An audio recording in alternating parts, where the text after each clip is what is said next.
Olá, então pessoal, conforme eu tinha combinado com vocês, como a gente tem um feriado hoje, dia 7 de setembro, eu vou gravar então o último pedaço do nosso conteúdo, do nosso estudo 4 de avaliação do ambiente externo. O que ficou faltando no nosso encontro de segunda-feira passada? Então ficou faltando o item é, 7 de segmentos de mercado, o item 8 de fatores críticos de sucesso e o item 9 de ameaças e oportunidades, que é o conteúdo que eu vou montar, né, esse vídeo agora para vocês, tá bom? Vamos lá então para o item 7, segmentos de mercado. Então estamos aqui, item 7, segmentos de mercado. Então, como eu falei como eu falei antes, né? Então, grupos estratégicos estão relacionados mais aos produtores em um setor e os segmentos de mercado mais aos clientes. Então, quando a minha empresa faz a análise de grupos estratégicos, eu estou preocupado então com os meus concorrentes, num sentido de concorrentes mais diretos. E quando a gente trabalha o conceito de segmentos de mercado, a gente está mais preocupado com os clientes. Então, o que é um segmento de mercado? Grupo de clientes que possuem necessidades semelhantes que são diferentes das necessidades dos clientes de outras áreas do mercado. Então, por exemplo, o setor de vestuário pode ser segmentado em diferentes segmentos de mercado. E as necessidades de um segmento não são, logicamente, as mesmas de dos demais segmentos. Isso facilita, entre outras coisas, para que as empresas possam se concentrar em um determinado segmento e moldar as suas ofertas para este segmento. Algumas questões importantes quando a gente fala de segmentação, né? Então, a fatia relativa de mercado.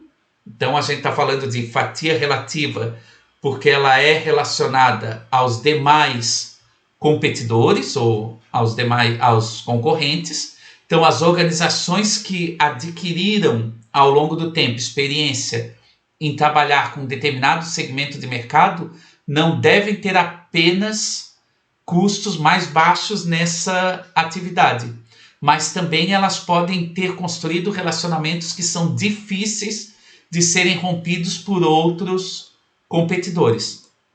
O que os consumidores valorizam varia de um segmento para outro. E os competidores eles podem ter vantagens em segmentos específicos por meio dos seus pontos fortes, ou seja, por meio de seus recursos e capacidades. Outra questão importante é o modo como os segmentos podem ser identificados, ou seja, o modo como as empresas podem identificar essa segmentação e como eles podem ser supridos pelas ofertas das organizações. Então, esse modo ele é influenciado numa quantidade de tendências do ambiente de negócios. Lembrem lá, por exemplo, da análise Pestal. A grande quantidade de dados sobre os consumidores, a capacidade de processá-los e a flexibilidade das operações das organizações podem proporcionar a essas empresas que a segmentação seja feita em níveis cada vez menores. Então, quanto maior a minha segmentação, ou seja, menor o meu nível de segmentação, vamos pensar assim como se fosse um zoom nos meus clientes, maior é o meu entendimento desses meus clientes, né? E esse nível ele pode chegar até o nível de consumidor individual. A internet, por exemplo, é uma grande aliada no sentido que permite, entre outras coisas, atender pontualmente os consumidores, de acordo com seus padrões habituais de compra. E, finalmente, as necessidades dos clientes, que variam tanto no sentido de mercado consumidor, quanto no sentido de mercado industrial ou organizacional. E aí na próxima tela a gente vai analisar mais especificamente as necessidades dos clientes. Essas necessidades, elas podem mudar por conta de uma imensa variedade de razões, que podem ser classificadas em 3 categorias de fatores, né? Então, as características das pessoas ou das organizações. Então, nessa coluna a gente está falando de mercado consumidor, ou seja, o cliente final. E aqui a gente está falando de mercados industriais ou organizacionais, mais no sentido de cliente-empresa. Em linhas gerais, a gente pode classificar, até para facilitar o entendimento, né, em CPF e CNPJ. Mas essa classificação é mais no nosso sentido de entendimento das diferenças dessas duas colunas, né? Então, as características das pessoas e das organizações, a situação de compra ou uso dessa oferta, seja um bem físico ou um serviço, e as necessidades e preferências dos usuários por características dos produtos. Então, é sempre importante a gente identificar as bases de segmentação que são mais importantes.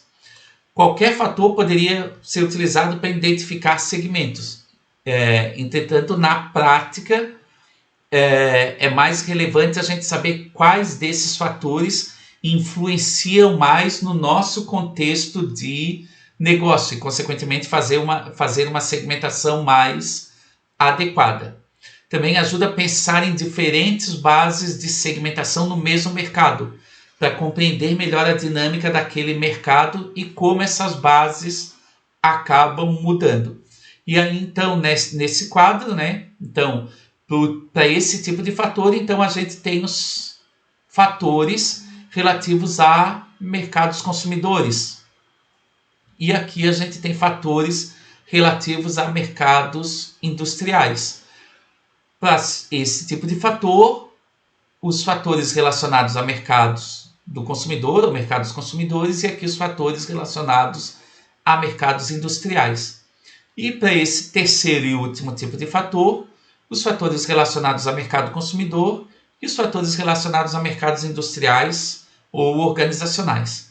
Então, eu poderia, para os meus consumidores, se eu, por exemplo, trabalho no mercado consumidor, no sentido dos meus clientes são consumidores finais, ou eu me importo, né? Os meus clientes podem ser consumidores organizacionais, por exemplo, um varejista, mas eu me importo também, logicamente, com o consumidor final. Eu posso segmentar esses consumidores utilizando, por exemplo, o fator idade e o fator tamanho de compra, ou lealdade comercial, ou comportamento de compra. Posso segmentar eles utilizando o tamanho da família, tamanho da compra e preferência de marca. Então, eu posso fazer conjuntos com esses fatores para buscar uma segmentação mais adequada do meu mercado. Importante também, né, lembrar que o consumidor estratégico, né, então o conceito de consumidor estratégico é aquele para quem a estratégia é inicialmente planejada, por possuir influência mais decisiva sobre quais produtos ou serviços serão adquiridos. Nesse contexto, né, então prover produtos e serviços aos mercados, ou seja, prover ofertas, geralmente envolve uma série de organizações, que a gente pode chamar de cadeia. A maior parte dos consumidores adquire bens por meio de lojas, por exemplo, de varejo. Assim, os fabricantes devem atender a 2 consumidores: as lojas, que são consumidores organizacionais, e os seus clientes finais. Embora todos os clientes acabem influenciando a demanda por esses bens, geralmente um deles vai acabar sendo mais influente que o outro. Esse é o consumidor estratégico da organização. Logicamente, todos os consumidores têm que ser pensados pela organização. Mas no caso do varejo, para muitos bens de consumo, os consumidores estratégicos ou consumidores estratégicos, sob o ponto de vista do fabricante, são as lojas, porque são elas que vão exibir, promover e sustentar os produtos no ponto de venda. E aí, com esse conceito de segmentação de mercado, aliado ao conceito de grupos estratégicos, a gente cobre uma área muito próxima da organização, que são seus concorrentes diretos pelos grupos estratégicos e os consumidores pelo conceito de segmentos de mercado. Tem 8 fatores críticos de sucesso.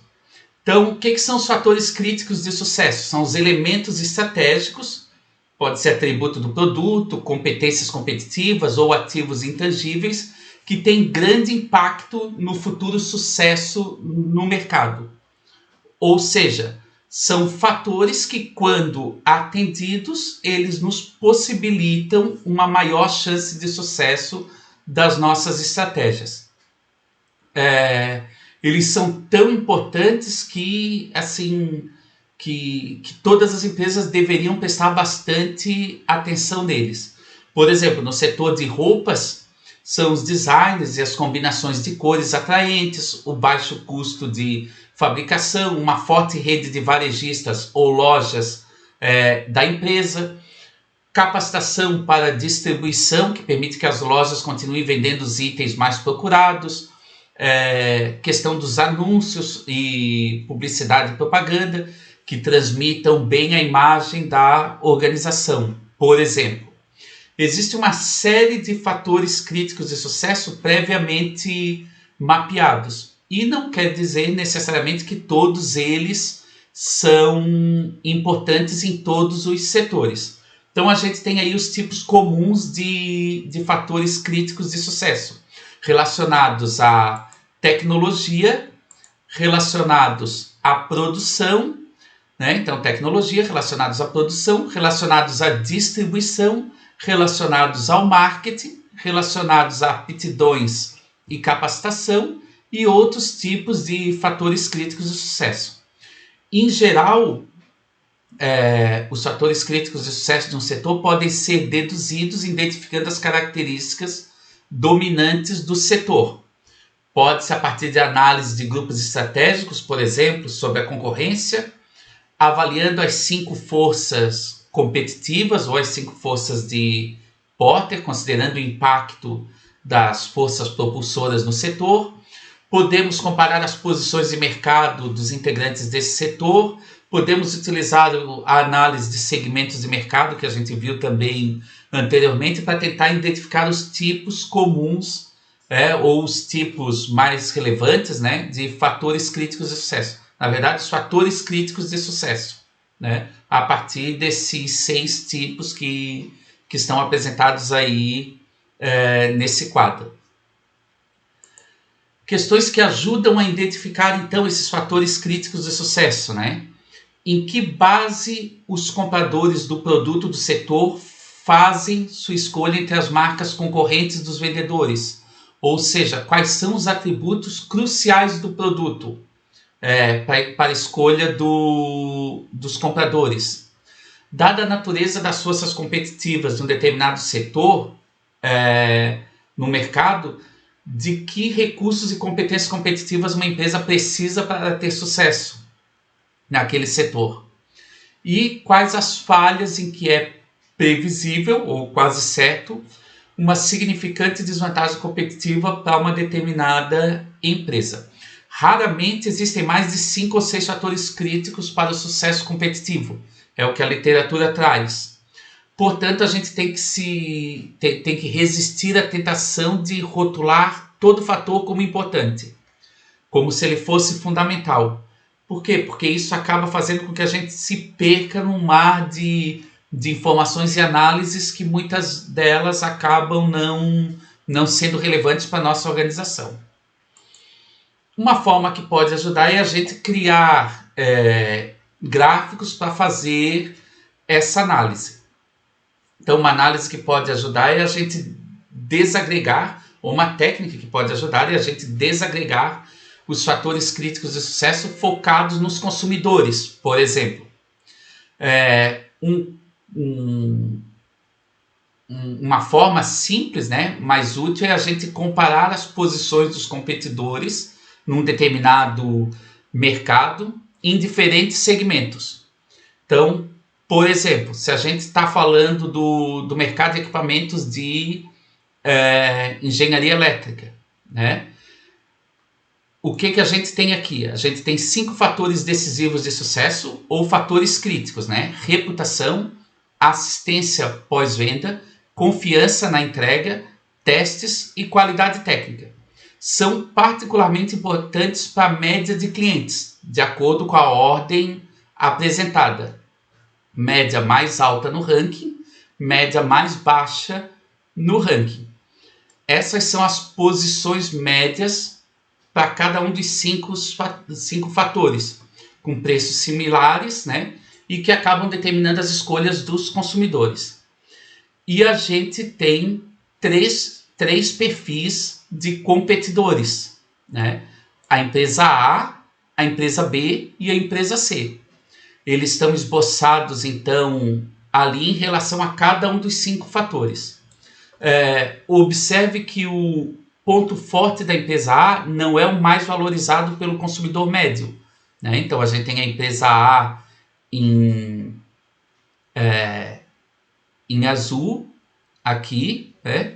Então, o ponto forte dessa empresa é a reputação, mas não necessariamente, mas ela não é, o fator mais valorizado pelo consumidor médio. Considere que o ponto forte da empresa B parece servir melhor. Então, a empresa B em amarelo aqui, ó, tá? Por quê? Porque a gente tem aqui, ó, a avaliação do consumidor mais alta e a avaliação mais baixa.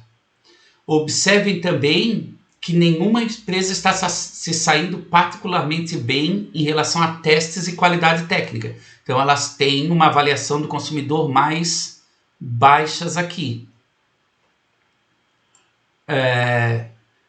Esses fatores, eles podem não ser tão importantes para a média dos consumidores, mas para algum grupo de consumidor específico, talvez eles tenham mais importância do que para a média, porque a gente está falando aqui de um ranking médio de valor atribuído. E a gente pode olhar também a escolha do segmento. Então, a empresa A poderia tentar melhorar os fatores mais altos no ranking, mas as empresas B e C já são fortes nesses fatores. Então, ó, a empresa B está forte aqui e a empresa C, por exemplo, mais forte ainda aqui, ó. Então, por exemplo, nesses 2 fatores. Uma alternativa para essa empresa A, que está aqui em azul, é tentar focar num segmento de mercado mais específico, ou seja, aquele para o qual os testes e a qualidade técnica são mais importantes do que para o consumidor médio. Nesse segmento específico, logicamente, há menos competição e mais espaço para a empresa A fazer, por exemplo, aprimoramentos. Pode até ser que esse segmento ele seja relativamente pequeno, mas ter esse segmento pode ser que seja mais lucrativo para a empresa A do que competir contra as empresas B e C. Assim, a empresa A poderia centrar os seus esforços e melhorar mais o perfil no lado direito, né, desse gráfico. Então, observem, resumindo, então, que a gente tem 2 eixos nesse gráfico. Então, fatores críticos de sucesso e o seu valor atribuído para a média de consumidores, e a avaliação do consumidor, uma avaliação mais específica para cada uma dessas empresas. Embora a média dos consumidores considere reputação, assistência técnica, confiança mais importantes, né, em relação, por exemplo, a testes e qualidade técnica, é possível que um grupo de consumidores dentro de todos os consumidores considerem testes e qualidade técnica importantes. Então, a sugestão aqui é, ao invés da empresa A tentar competir com as empresas B e C, que já têm avaliações mais altas nesses fatores críticos de sucesso aqui, mais altas pelos consumidores, ela poderia melhorar nos itens testes e qualidade. E aí competir um pouco mais longe das empresas B e C. Razões da dificuldade de entender o que é valor para os clientes. Então a gente falou nesse gráfico aqui, né, a questão do valor atribuído para cada um desses fatores críticos de sucesso. Então, quais são as dificuldades de entender o que é valor para os clientes? Então, primeiro a questão da compreensão, né? Os gerentes talvez não sejam capazes de compreender os comportamentos que são complexos e variados que observam nos mercados. Às vezes, eles vão ter uma quantidade enorme de dados brutos e não vão ter muita capacidade de analisá-los. Uma sugestão aqui é que empresas especialistas de consultoria e pesquisa de mercado, eles podem ajudar nesse entendimento. A outra questão, outra razão é a própria distância do consumidor final. Algumas empresas, por exemplo, como fornecedores de matéria-prima e componentes, eles podem estar distantes do consumidor final por vários intermediários, outros fabricantes, distribuidores, varejistas. Embora esses consumidores diretos possam ser os consumidores estratégicos da organização, conforme a gente viu anteriormente quando viu os segmentos de mercado, há o risco de que o que é valorizado pelo consumidor final não seja compreendido pela organização. A terceira razão são preconceitos internos. Os gerentes eles ficam inclinados a pensar que os seus pontos fortes são mais valorizados pelos clientes e que, de alguma forma, os seus competidores são necessariamente inferiores. Nem sempre o que a gente pensa como sendo o melhor para nós é o melhor para o cliente. E, finalmente, mudanças ao longo do tempo. Os valores dos clientes, eles geralmente evoluem porque se tornam mais experientes por compras repetidas, ou por causa de disponibilidade de ofertas competitivas que oferecem melhores condições para esses clientes. Então a gente tem que tomar cuidado com a armadilha da experiência. Nem sempre o nosso sucesso passado é o nosso sucesso presente, muito menos o futuro. Então estão aí algumas razões da dificuldade de se entender o que é valor para o cliente. Lembrando então, né, que a principal lição é que a gente tem que considerar o valor através dos olhos do consumidor e ter certeza a respeito dos pontos fortes relativos.